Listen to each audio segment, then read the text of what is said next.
11,000 jobs created, 119 miles under construction, $10 billion spent. After 15 years, California's high-speed rail project is far from complete, leading many to wonder, is this progress or a colossal waste of resources? California's dream of a bullet train is entangled in bureaucracy, environmental concerns, and funding shortfalls. Today, we're diving into the complex factors that have turned a visionary project into a contentious debate.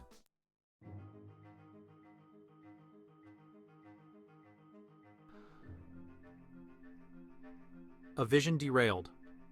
The origins. In 2008, California voters approved a $9 billion bond measure to launch a high-speed rail system. The promise? A sleek train connecting Los Angeles and San Francisco in under 3 hours, traveling at 220 miles per hour. The train aimed to ease traffic, reduce air travel, and drastically cut carbon emissions.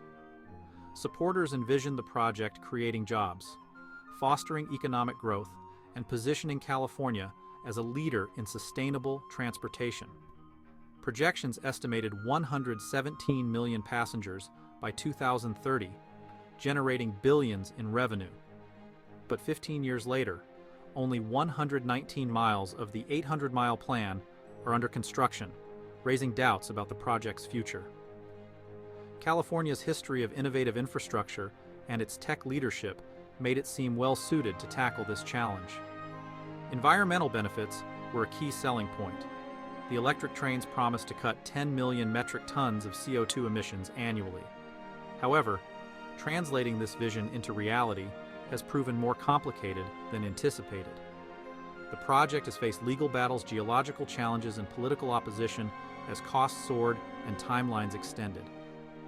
Once a unifying idea, the high-speed rail has become a source of division. Building a system with trains reaching 220 miles per hour isn't just about technology. It requires perfectly straight tracks over long distances. This led to expensive tunneling, elevated sections, and the need to integrate the rail with existing transportation networks.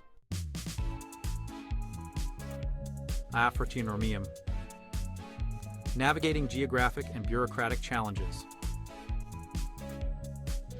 Beyond technical challenges, California's high-speed rail has had to navigate complex land acquisition processes. The state's diverse landscape, from urban centers to agricultural regions, presents numerous logistical hurdles. How do you build a high-speed rail line through a state where every inch of land comes with its own set of rules, regulations, and resistance? One of the biggest obstacles has been acquiring the land necessary for the project.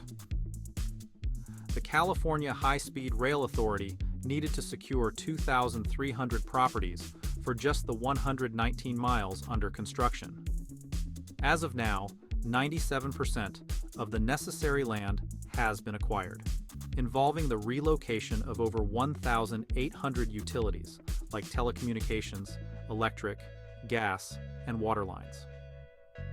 California's strict environmental protection laws add another layer of complexity. Each section of the rail line must pass rigorous environmental assessments, delaying construction and increasing costs. These environmental studies, though crucial, demand extensive time and resources. Additionally, as the project progressed, its scope evolved. Local agencies and utility companies imposed new requirements, forcing costly changes. Managing these shifting demands while controlling costs has been a constant challenge for the rail authority. To streamline construction, innovative methods like a concrete precasting facility in Hanford were introduced. This facility produces components like girders and deck panels to ensure quality and speed up timelines. Connecting the high-speed rail with existing transportation infrastructure is another major task. The project must integrate seamlessly with current networks, requiring coordination with various agencies to minimize disruption.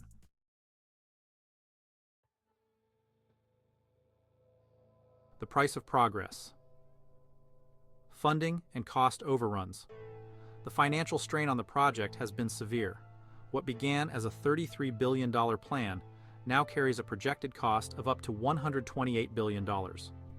Land acquisition costs and construction complexities, such as extensive tunneling, have driven up the price significantly.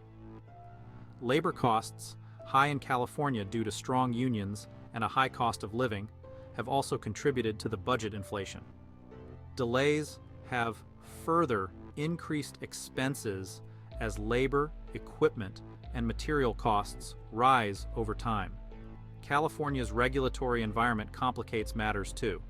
Stringent environmental protection laws, while essential, have resulted in long, expensive environmental impact studies. These costs and delays are significant contributors to the project's budget ballooning. When compared to other countries like Japan and France, California's high-speed rail stands out for its high costs. Streamlined regulations, established funding mechanisms, and decades of experience abroad have helped keep costs lower elsewhere. The High-Speed Rail Authority is seeking $8 billion in federal grants to help fill funding gaps.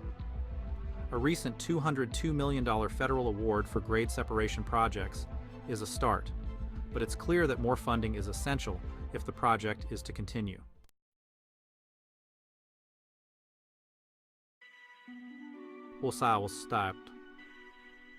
Full speed ahead or grinding to a halt.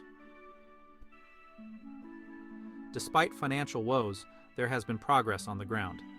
The project has generated 11,000 jobs and is reshaping California's Central Valley with 119 miles of active construction.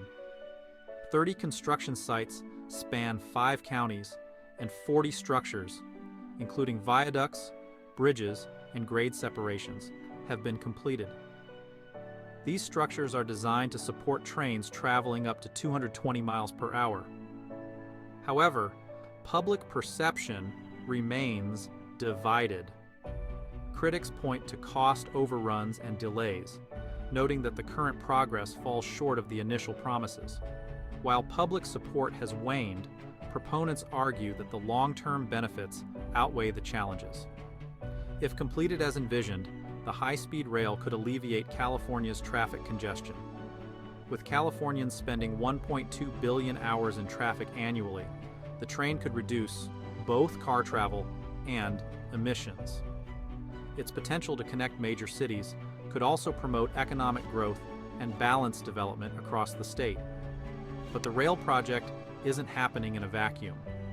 Emerging technologies like electric and autonomous vehicles, hyperloop systems, and other transportation innovations could alter demand for rail travel.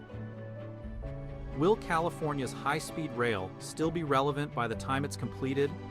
The immediate goal is to complete an interim segment from Merced to Bakersfield by 2030 to 2033, a 171-mile stretch costing around $35 billion. The success of this segment could be key to securing further political and public support for the broader project.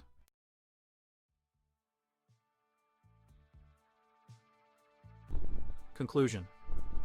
California's high-speed rail is a case study in modern infrastructure challenges. With progress slow and costs high, the future of the project is uncertain. However, its ambitious vision embodies California's spirit of innovation and resilience.